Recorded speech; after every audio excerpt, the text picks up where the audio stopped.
You're going to hear from 3 teams, from the Google Plus team, from the Search team, and from the Maps team.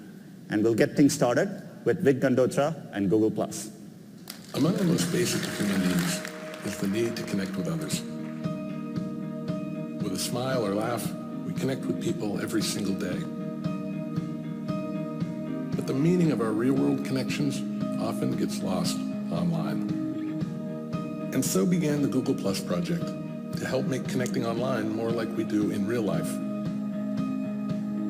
So you can share the things you love with the people you love and get closer to the people you care about, make discoveries, explore the stuff you're into, and get together. Touchdown confirmed. Proceed.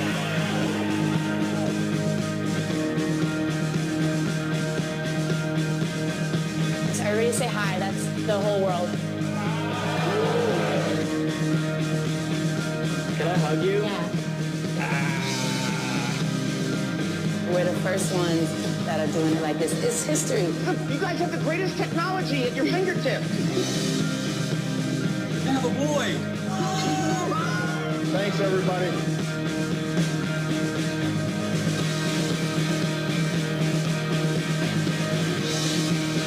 This is celebration, world. Y'all is invited.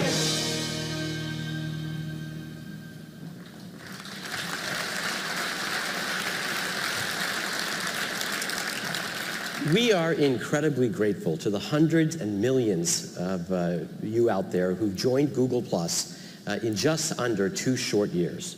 And we can think of no better way to say thank you than to continue to innovate and to build a product that people truly love. And so I'm here to show you what's next with Google Plus. Today, we're introducing 41 new features across 3 major areas of Google Plus. First, a newly designed stream, a new Hangouts application, and a fundamentally new Photos experience.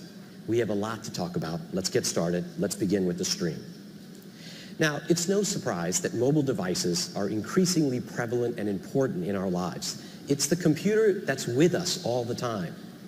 And so the Google Plus team has spent a lot of time making sure that that core stream experience on mobile absolutely rocks. And the feedback has been fantastic. And so today, we're taking that multi-column design and bringing it to lots more devices. Yes, from your phone to your tablet and even your desktop, you're going to see a newly designed stream. We're also fixing a long-standing problem with today's social streams, and that's they're flat.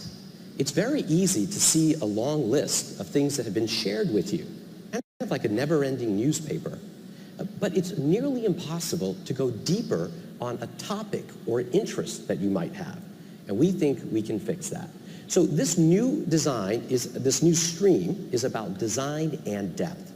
Maybe the best thing to do is just show you.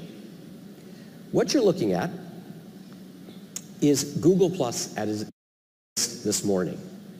What you're going to see start rolling out later today is the new Google Plus, which looks like this.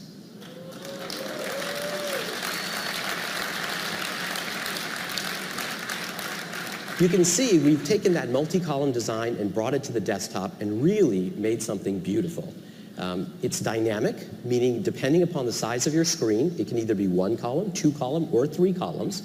And we've made sure to give you choice. So if you go under the More menu, you're always able to go to a single column if that's what you prefer. Of course, in this multi-column design, we've made sure that posts like photos and videos can span multiple columns, so you get something that's truly immersive. And we've made sure that it's fast, fluid, and fun. And so we put delightful animations throughout the product. For example, a share box that animates out, menus that slide in and out to get out of the way, and even cards and that flip and fade beautifully. Yeah, it's pretty amazing.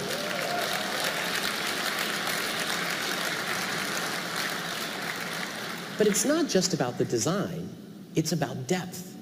As I mentioned earlier, it's very difficult to go deeper on a topic or an interest you care about. We think we've solved this problem, and today we're introducing related hashtags. What we'll do is we'll analyze the content of a post, and Google will put on the appropriate hashtag. How does that work? Well, let's take a look. Here's a post about the San Francisco Giants baseball team. It's not just about the it's about Buster Posey, a particular player, as well. And note in the top, we've automatically tagged that post, and we know it's about those two topics. But that's only half the magic. We also then rank and search the entire universe of Google Plus content, and we rank it just for you. So when Matt clicks on one of those hashtags, watch what happens. We flip the card over, and we then show you related items from the most important sources and social proximity to you. Amazing, isn't it?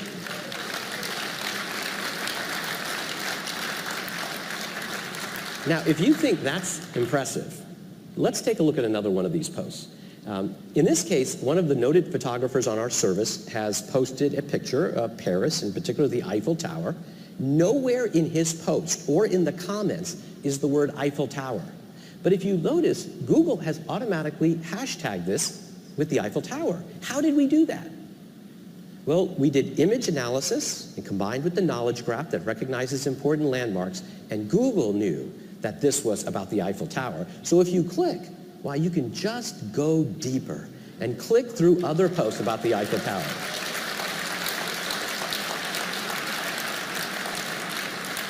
Now, of course, we deeply respect the content producer.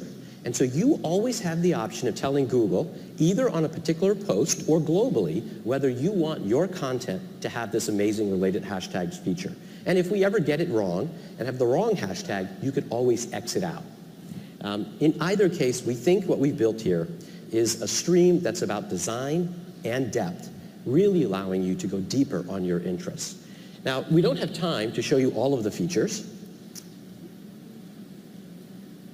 There's just too many to talk about today, but we'll be rolling this out this afternoon. We hope that you'll absolutely love it. Okay, now let's talk about Hangouts. You know, at Google, we have a point of view about software and technology, namely that it should get out of the way and allow people to do what they do best. That's live, learn, and love. That was true even when we started Google+. You know, other sites when we started often asked you to think of your relationships as either friends or not friends. And we argued that was not reflective of real life. In real life, you don't have this, you have this. And so we built circles as a core part of Google+. And we're happy to report that today, more than half of all sharing that's done on Google+ is done to private circles. Now, that same dynamic exists in the world of real-time communications. When you think about a real-time communication, somebody you want to talk with, you don't think about wanting to talk to a computer. You want to talk to a person. And yet, despite 50 years of work in real-time communication, think for a moment about some of the real-time communications products, the choices that you have. Some are very nice. They work on one platform. So if you think about your friend, you have to ask yourself, are they on a particular operating system? Why should OSs matter? People matter. Or think about other choices that are very popular on mobile. Fantastic ways to communicate on mobile, but if your brother is at work on a desktop or a laptop, why should he be left out? Or there are other solutions that do group video very, very well and messaging, but it's very difficult to do photos. Frankly, even Google's own services have been fragmented and confused at times. What we want to do is fill in all the boxes.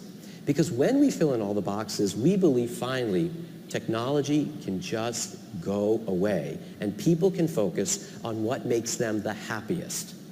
And that's just hanging out. So we're introducing today a new application, Hangouts. And we think we've built a product that is about conversations that last with people that you love. Let me show you the product. Now, as Matt goes to the demo here, the first thing you'll notice on Matt's Android phone is the new icon, a standalone app. And Matt will go ahead and click on Hangouts and open up the application. Now, you're looking here at a list of conversations, not contacts. Some of those conversations are one-on-one. Some of those conversations are group conversations. But the primary pivot, the focus, is on those conversations. Now, if Matt wants to get to his contacts, maybe he wants to add someone, it's one tap away. You can see Google will rank the important people that he normally talks to and make that easily available for either a message or a video call. But let's go back to the conversations. There's several attributes about these conversations that I want to talk about. The first is my favorite, and that is these conversations can be long-lasting. So as Matt goes back in time, why you're able to see that conversation. Imagine that you have your family in a conversation for many months or a year. There's the holiday party, there's the vacation you took together, there's important moments like the birth of a child. All those things are stored with you, even as you change devices in those long-running conversations. Of course we give you the ability to turn off history. Of course we give you the ability to delete those things. But having the ability to save those conversations is, I think, delightful and amazing. Another aspect is that the conversations are rich and alive. Your photos are stored in albums. This is amazing. This baby's not even 3 months old and he's already learned how to face palm, okay? But all the images that you've shared as a family are all right there. In addition to beautiful images that are easily stored and saved, the conversation feels alive. Look at the bottom. You can there see, as people join, they show up. As they're typing, they animate out. You can see exactly where someone has read to. It really feels like you're in the same room together, and we think that's delightful. By the way, you're looking at it on the web, you're looking at it on Android, and you're looking at it on iOS, all available today.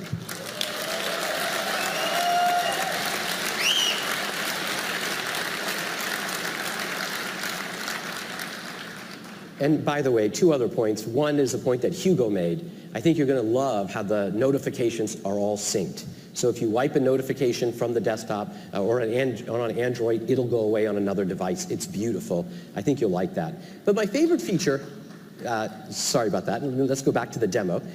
One other feature I didn't talk about that was pretty critical, which is at Google, we've always believed that the best way to do real-time communications is face-to-face to face. And so in that conversation, Matt can tap on that video icon, and everyone in that conversation will be dropped into a video chat. There you can see Matt, he's into the video chat, and everyone's being dropped in. Group video at no charge. Isn't that fantastic?